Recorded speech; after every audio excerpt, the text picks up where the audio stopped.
kalian kembali di sekolah minggu online pada hari ini. Ya, Lalu selalu berdoa kalian semua sehat dan baik-baik saja. Mari kita sama-sama mempersiapkan diri kita mau menaikkan pujian yang meninggikan Allah Bapa kita dengan pujian saat Ku Menyembah.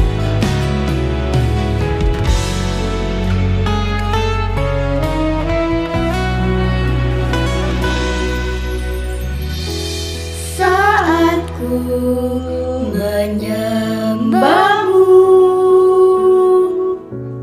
Rohmu bekerja. Saat ku memujimu, Kau bertata di atas pujian.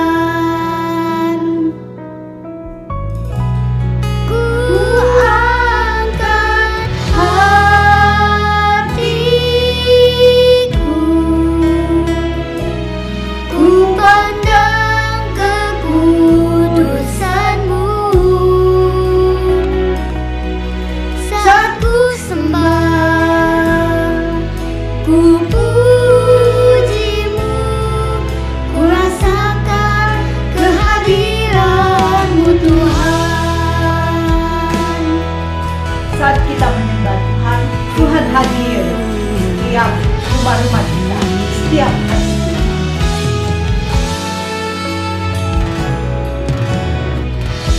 Saat ku menyembahmu, Rohmu bekerja. Saat ku memujimu, Kau bertata di atas pujian. Ku angkat hatiku, ku pandang kekudusan-Mu. Saat ku sembah, ku pujimu, ku rasakan kehadiran-Mu Tuhan. Ku angkat hatiku,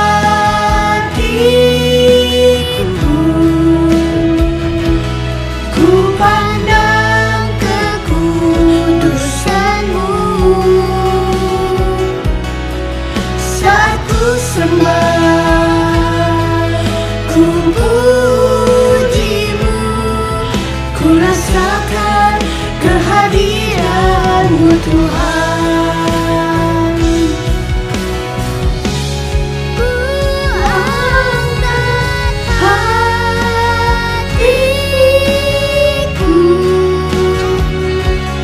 ku pandang kekudusan-Mu. Saat ku sembah, ku pujimu, ku rasakan kehadiran-Mu Tuhan. Ku angkat hatiku, ku pandang kekudusan-Mu. Saat ku sembah, ku pujimu, ku rasakan kehadiran-Mu Tuhan. Ku rasakan kehadiran-Mu Tuhan. Ku rasakan kehadiran-Mu Tuhan.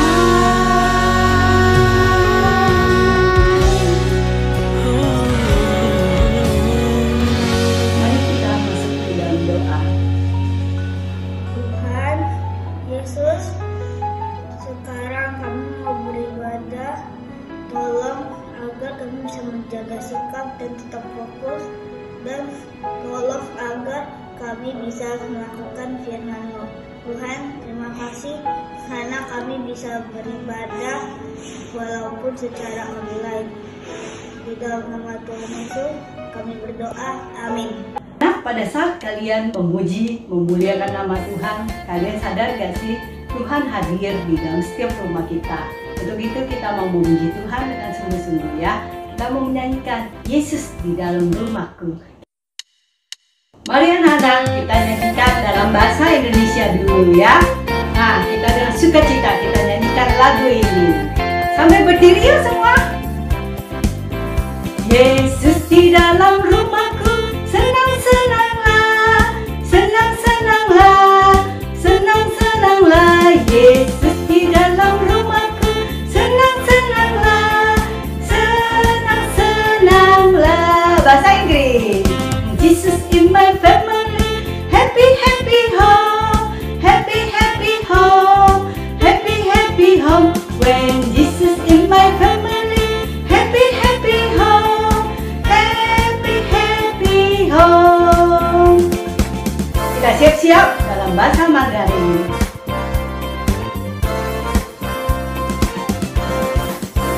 主耶稣在我家庭中，快乐快乐呀，快乐快乐呀，快乐快乐呀。主耶稣在我家庭中，快乐快乐呀，快乐快乐呀。Bahasa India. Yesus mere ghar mein hai, खुशी खुशी है, खुशी खुशी है, खुशी खुशी है. जब यीशु मेरे घर में है, खुशी खुशी है, खुशी खुशी है.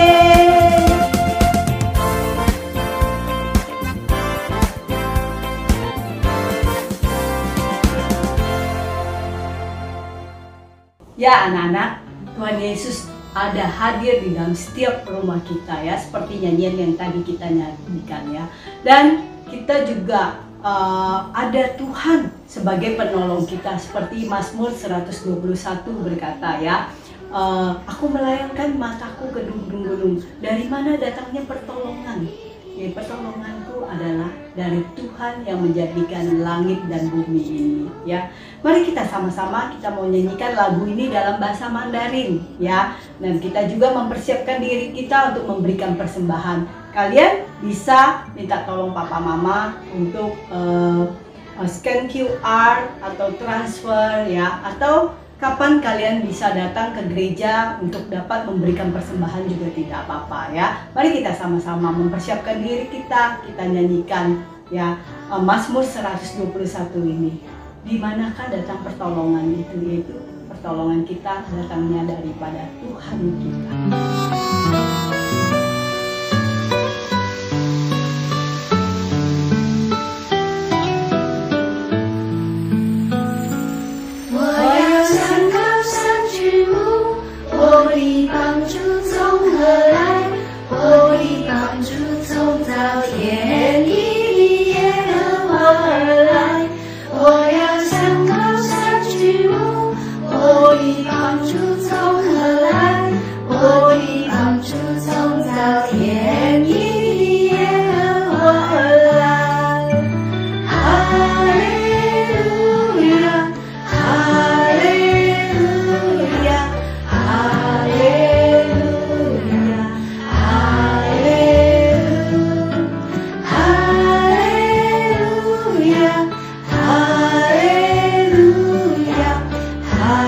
哈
从造天地的耶和华而来。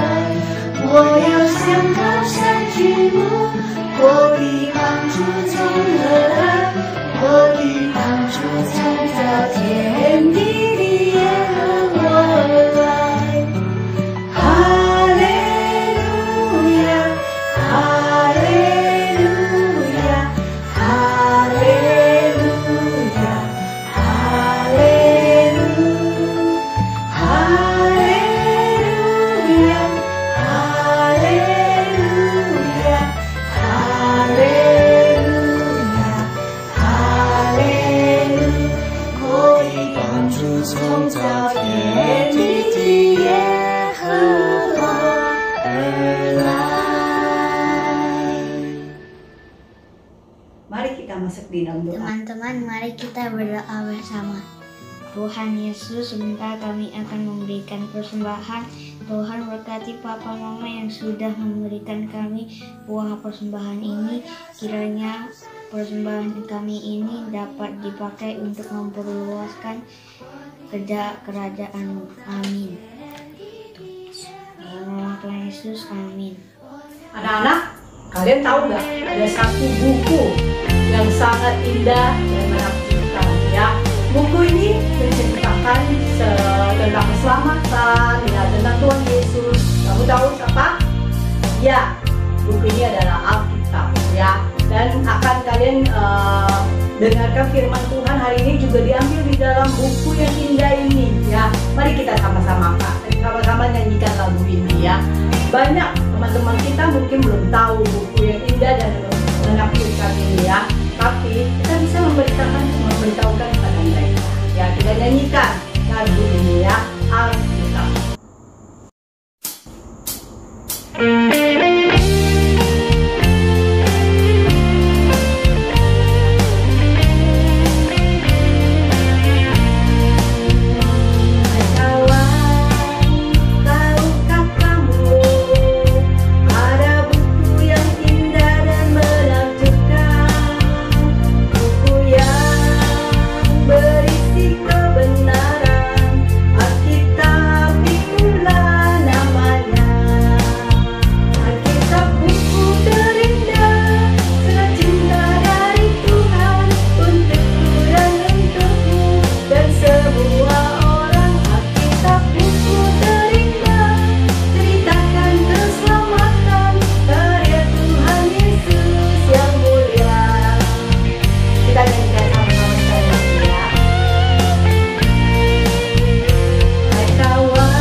Kita bertemu lagi, kita mengucap syukur kita boleh ada bersama-sama, kita boleh bertemu lagi dalam sekolah minggu.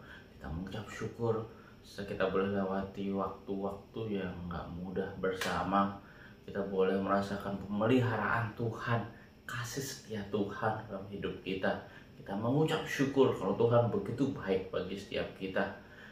Mari kita sama-sama kita berdoa sebelum kita mendengarkan firman Tuhan. Tuhan, kami mengucap syukur buat anugerah Tuhan, kami mengucap syukur buat penjagaan Tuhan, kami mengucap syukur buat pemeliharaan Tuhan dalam hidup kami. Kami tahu waktu-waktu ini tidak begitu nyaman bagi kami, tapi kami mengucap syukur kalau Tuhan begitu baik. Kalau kami boleh ada sebagaimana kami ada, apapun kondisi kami Tuhan, kami mengucap syukur kalau Tuhan begitu baik. Tuhan begitu terus ada bersama kami. Tuhan, kembali kami rindu dengan firman-Mu. Kau urapi hamba-Mu yang akan berfirman, biar apa yang Tuhan mau itu yang boleh kami dengar, yang boleh jadi pelaku Tuhan, bukan hanya pendengar saja. Terima kasih Tuhan, menyerahkan beritaan firman ini dalam tangan kasih dan penyertaan-Mu. Dalam nama Tuhan Yesus kami berdoa dan mengucap syukur. Amin. Ya, kita kembali lagi ada di sekolah minggu. Kita kembali lagi boleh dengar firman Tuhan. Kita mau baca sama-sama di Matius 8 ayat 1 sampai 13. Matius 8 ayat 1 sampai 13. Kalau kita ingat waktu-waktu ini mungkin sebagian besar dari kita pasti pengen mujizat. Setiap kita butuh mujizat itu, betul nggak? Kalau kita lihat waktu-waktu ini pandemi begitu luar biasa melanda dunia ini. Semua berbicara soal penyakit dan semua pasti pengen mujizat. Semua pasti pengen, aku pengen deh ada satu mujizat yang kita semua pasti mau. Bagaimana corona bisa nggak ada lagi, betul nggak? Kita selalu pengen itu semuanya gitu. Tapi dan hari ini pas Lasso merenungkan hal ini, Lasso cuma berpikir temanya cukup luar biasa gitu ya. Temanya Yesus mengadakan mujizat. Kita baca sama-sama dari Matius 8 ayat 1 sampai 13. Yesus menyembuhkan seorang yang sakit kusta. Setelah Yesus turun dari bukit, orang-orang banyak berbondong-bondong mengikuti dia. Maka datanglah seorang yang sakit kusta kepadanya, lalu sujud menyembah dia dan berkata, "Tuhan, jika Tuhan mau, Tuhan dapat mentahirkan aku." Lalu Yesus mengulurkan tangannya, menjamah orang itu dan berkata, "Aku mau, jadilah engkau tahir." Seketika itu juga tahirlah orang itu daripada kustanya. Lalu Yesus berkata kepadanya, "Ingatlah, jangan engkau memberitahukan hal ini kepada siapapun, tapi pergilah, perlihatkan dirimu pada imam, dan persembahkanlah persembahan yang diperintahkan Musa sebagai bukti bagi mereka." Jadi kalau kita lihat bagian pertama, Yesus bertemu dengan seorang penyakit kusta. Seperti kita tahu, penyakit kusta ialah penyakit yang menjijikan dari zaman dahulu, bahkan sampai sekarang. Tapi khusus zaman dahulu, orang kusta tidak boleh berkeliaran atau tidak boleh pergi ke tempat-tempat di mana orang normal ada. Jika orang normal bertemu dengan orang kusta, maka orang kusta harus berkata najis, najis, karena badannya najis. Sehingga tidak sembarangan dia bisa pergi ke kota. Kalaupun dia harus pergi ke kota untuk memberi makanan, maka dia harus berteriak-teriak dan harus merobek-robek pakaiannya untuk menyatakan bahwa dia ialah orang yang najis. Jadi sedemikian sulitnya hidup orang kusta. Dan pada waktu itu orang kusta itu bertemu dengan Yesus. Di saat banyak orang datang dan orang kusta itu datang kepada Yesus. Mungkin kita berpikir kayaknya mudah, nggak gampang, nggak susah juga. Kalau lagi ada orang banyak lalu orang kusta datang. Kita harus pikirkan situasi zaman dahulu. Zaman dahulu orang kusta dengan penyakit kustanya itu tidak bisa langsung bertemu dengan orang. Dia tidak bisa datang langsung main ketemu orang aja, karena kalau dia sampai lakukan itu, konsekuensinya ialah dia bisa dirajam sampai mati. Jadi resiko orang kusta ini bukan resiko yang kecil gitu. Untuk seorang kusta, dia harus punya keberanian yang cukup untuk datang kepada Yesus dan berkata, "Tuhan, jika Tuhan mau, Tuhan dapat mentahirkan aku." Ada satu keberanian, ada satu keyakinan bahwa kalau Tuhan mau, Tuhan bisa mentahirkan aku. Bukan kondisi, bukan satu statement yang mudah, yang dalam hari-harinya tidak ada orang yang mau dekat. Setiap orang memandang mereka dengan hina, setiap orang memandang mereka dengan... Dan pada waktu itu orang yang sama berani berkata kepada Yesus, "Tuhan, jikalau engkau mau, engkau dapat mentahirkan aku." Satu keberanian, satu tindakan iman yang besar, teman-teman, agar mereka dia bisa datang dan minta Tuhan Yesus menyembuhkan. Sebelum kita lanjut dan sebelum kita bahas lebih jauh, kita lanjut ke ayat berikutnya. Kalau tadi bicara soal orang kusta, orang yang tertolak, terpinggirkan, maka di ayat berikutnya, di ayat 5 sampai 13 kita bicara tentang seorang hamba dari perwira di Kapernaum. Kembali lagi seorang hamba yang kecil, tapi tuannya sangat mengasihi dia. Jadi ketika Yesus masuk ke Kapernaum, ayat 5, datanglah seorang perwira mendapatkan dia dan memohon kepadanya, "Tuan, hambaku terbaring di rumah karena sakit lumpuh dan ia sangat menderita." Rupanya Tuhan, sampai di sini kita lihat rupanya Tuannya begitu peduli kepada hambanya, begitu peduli akan kesakitan, karena di sini sampai tulis sangat menderita. Jadi Tuhan ini begitu peduli sama hambanya. Lalu Tuhan Yesus berkata, "Aku akan datang menyembuhkannya."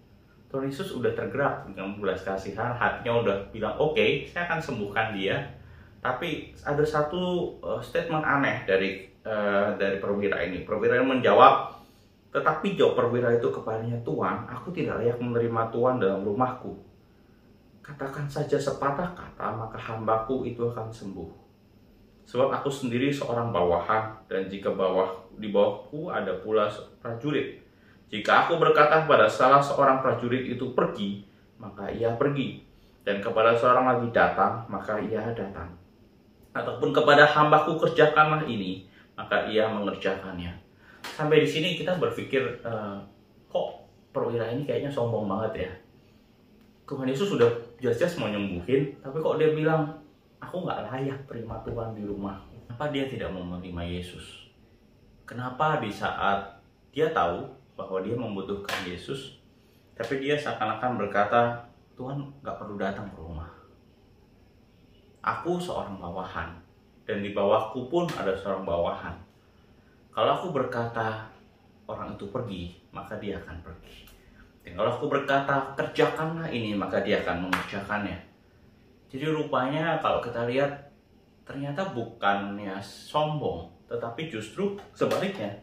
Ini merupakan kerendahan hati yang ditunjukkan oleh perwira itu. Seorang perwira yang dia punya atasan dan dia juga punya bawahan, dia mengerti bahwa Tuhan Yesus pun bisa melakukan itu. Dia percaya bahwa dia itu Allah yang berkuasa. Dia bahkan berkata, "Aku nggak layak terima Tuhan. Tuhan udah cukup ngomong aja, maka hambaku itu akan sembuh." Dan kalau kita lihat konfirmasinya di ayat 10, Tuhan Yesus pun sampai heran gitu ya, dan berkata, "Aku berkata kepadamu, sesungguhnya iman sebesar ini tidak pernah aku jumpai pada seorang pun di antara orang Israel." Sampai Tuhan berkata begitu. Artinya spesial banget kan cara pandangnya. Dia melihat bahwa satu-satunya yang bisa menolong hambanya yang menderita ialah Tuhan Yesus. Bukan orang lain. Bukan dirinya sendiri, tetapi hanya Tuhan Yesus yang bisa tolong. Tapi lebih daripada itu, bukan cuma percaya Tuhan Yesus bisa tolong, tapi dia percaya bahwa Tuhan Yesus juga berkuasa. Sama seperti dia yang bisa menyuruh bawahannya untuk mengerjakan sesuatu, maka Tuhan Yesus juga berkuasa untuk menyembuhkan. Bahkan tanpa bertemu, bahkan tanpa harus datang. Lalu Yesus berkata kepada perwira itu, "Pulanglah dan jadilah kepadamu seperti yang kau percaya." Maka pada saat itu juga sembuhlah hambanya itu. Kita melihat bagaimana iman dari seorang perwira, iman dari seorang penyakit kusta. Dari yang kita baca hari ini, saya cuma bisa mengambil beberapa kesimpulan. Yang pertama, bagaimana kita belajar dari sikap si kusta. Banyak kali kita merasa kita sehat, betul nggak sih? Kadang-kadang kita lupa bahwa dalam kita tuh punya penyakit yang lebih besar dari corona, yaitu penyakit dosa. Penyakit mungkin sombong kita, kadang-kadang kita lupa kita butuh Tuhan. Sama seperti penyakit kusta ini. Apakah kita sadarin bahwa kita sebenarnya butuh Tuhan? Orang berpenyakit kusta ini mempertaruhkan segalanya. Dia mempertaruhkan hidupnya untuk dia datang sama Tuhan. Jadi kalau kita lihat situasinya, orang banyak terus tiba-tiba orang kusta datang. Dia nggak ngomong najis, tapi dia datang, "Tuhan, kalau engkau mau, engkau bisa mentahirkan aku." Dia percaya Tuhan Yesus mau menyembuhkan. Tuhan Yesus sanggup dan mau menyembuhkan. Dan dia datang, dia menyadari kekurangannya dia. Dia sadar dia sakit. Apakah kita sadar kita sakit? Apakah sadar kita sakit karena dosa? Dan kita butuh setiap hari anugerah Tuhan untuk menyembuhkan kita. Kita butuh setiap hari penyertaan Tuhan yang boleh menyertai kita. Sadar nggak sih kita butuh dia? Kalau kita lihat mujizat Yesus yang terbesar, buat saya mujizat Yesus yang terbesar bukan yang sakit yang disembuhkan, tapi bagaimana dia boleh mati untuk dosa-dosa kita. Penyakit kita yang terutama, yaitu dosa. Kesombongannya aku, itu yang boleh Tuhan tanggung semua di kayu salib. Itu yang mujizat yang terbesar. Yang kedua, kalau kita belajar dari perwira itu, tapi dia sampai bilang aku tuh nggak layak. Sadar nggak sih kalau kita tuh nggak layak sama di hadapan Tuhan? Pernah nggak sih kita berpikir bahwa hanya Tuhan yang melayakkan kita? Atau kita merasa ya kita udah Kristen dari kecil, dan kita udah layak itu datang sama Tuhan. Sadar nggak sih kita dengan dosa kita tuh nggak layak sebenarnya. Tapi Tuhan yang melayakkan kita. Dan kalau kita lihat iman dari perwira ini, kita bisa lihat betapa Tuhan sebenarnya berkuasa. Dia bisa kok buat apapun. Dia bisa nggak sih dia bilang corona hilang sekejap, corona hilang di seluruh dunia? Jawabannya bisa nggak? Bisa. Cuma masalahnya kenapa kok Tuhan izinkan semuanya? Kenapa kok Tuhan nggak bikin corona selesai lalu corona yang hilang semua? Pertanyaan nggak punya jawabannya. Tapi yang pasti Tuhan punya maksud.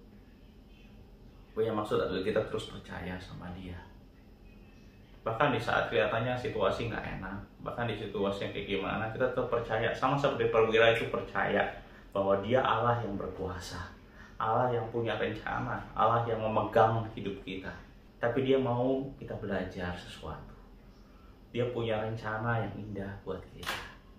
Buat saya mujizat tidak cuma bicara sembuh, tidak cuma bicara Tuhan mampu dan kita sembuh. Tapi mujizat ialah bagaimana kita boleh tetap berpegang sama Tuhan. Kita boleh tetap percaya sama Tuhan. Karena cuma itulah sumber kekuatan kita. Karena cuma itulah yang bikin kita boleh tetap bertahan hari lepas hari. Kita percaya bahwa dia Allah yang berdaulat. Kita mungkin bisa kena corona, mungkin bisa nggak kena corona, kosong nggak tahu. Tapi apakah kita boleh tetap percaya bahwa dia Allah yang berkendali, bahkan di tengah corona, bahkan di tengah sesuatu? Mari miliki iman seperti perwira ini. Dia Allah yang berkuasa kok, dia sanggup mengatakan sesuatu dan semuanya jadi. Dia Allah yang terus ada bersama-sama dengan kita. Mari kita buka ayat hafalan kita di Matius 21 ayat 22. Dan apa saja yang kamu minta dalam doa dengan penuh kepercayaan, kamu akan menerimanya. Sekali lagi, Matius 21 ayat 22. Dan apa saja yang kamu minta dalam doa dengan penuh kepercayaan, kamu akan menerimanya. Ayat hafalan ini berkata, apa saja yang kamu minta dalam doa dengan penuh kepercayaan. Apakah kita sungguh-sungguh berdoa? Atau mungkin yang lebih krusial, apakah kita sungguh-sungguh percaya? Di sini berkata, kamu akan menerimanya. Di sini bilang apa dan apa saja yang kamu minta dalam doa dengan penuh kepercayaan. Percaya bahwa dia Allah yang sanggup. Dia Allah yang berkuasa. Dan percaya bahwa dia mendengar doa kita. Maka kamu akan menerimanya. Menerima yang terbaik, menerima dari Bapa yang terbaik, Bapa yang baik. Mungkin gak sama dengan apa yang kita doakan, tapi kita boleh menerima jawaban doa kita dalam apa yang Tuhan mau. Dan dia mau kita percaya bahwa dia Allah yang besar, Allah yang peduli akan kondisi kita. Ini kondisi yang gak enak, apapun kondisi kita hari ini. Mari belajar percaya sama Tuhan. Mari tetap berdoa, mari tetap panjatkan doa kita. Tengah situasi yang saat ini nggak ideal, saat ini nggak enak. Tapi kita percaya kita punya Allah yang besar, Allah yang berkuasa, Allah yang bisa memerintahkan segala sesuatu, dan itu akan jadi. dan Allah yang mengasihi, sungguh mengasihi kita. Mari kita renungkan firman ini. Kita letakkan semua kesombongan kita, mari kita letakkan itu semua. Karena kita sungguh butuh Tuhan untuk melewati semuanya. Kita butuh Allah yang sungguh boleh memimpin dan memampukan setiap langkah hidup kita. Mari kita berdoa. Tuhan, kami mengucap syukur kami boleh lewati hari-hari ini bersama dengan Tuhan. Terima kasih buat kekuatan, terima kasih buat kesehatan, terima kasih buat sukacita, sekalipun mungkin hari-hari kami tidak semenyenangkan yang kami mau. Tapi kami boleh melihat betapa Tuhan terus menjaga kami, Tuhan terus menyertai hidup kami. Tolong kami untuk melihat itu dan ajar kami untuk tetap percaya. Bahkan di tengah pandemi yang kayaknya nggak ada ujung, kami boleh tetap berpegang pada Tuhan. Kami boleh tetap percaya bahwa Engkau Allah yang berkuasa dan pegang kendali atas semuanya, termasuk atas corona. Terima kasih Tuhan. Pimpin kami, ajar kami terus berjalan dalam rencana-Mu. Ajar kami untuk mengerti, ajar kami untuk mengenal Tuhan semakin dalam setiap hari. Terima kasih Tuhan, dalam nama Tuhan Yesus kami berdoa dan mengucap syukur. Amin. Tetap berdoa, tetap baca firman, tetap semangat dari Tuhan. Tuhan Yesus memberkati. Sampai jumpa minggu depan.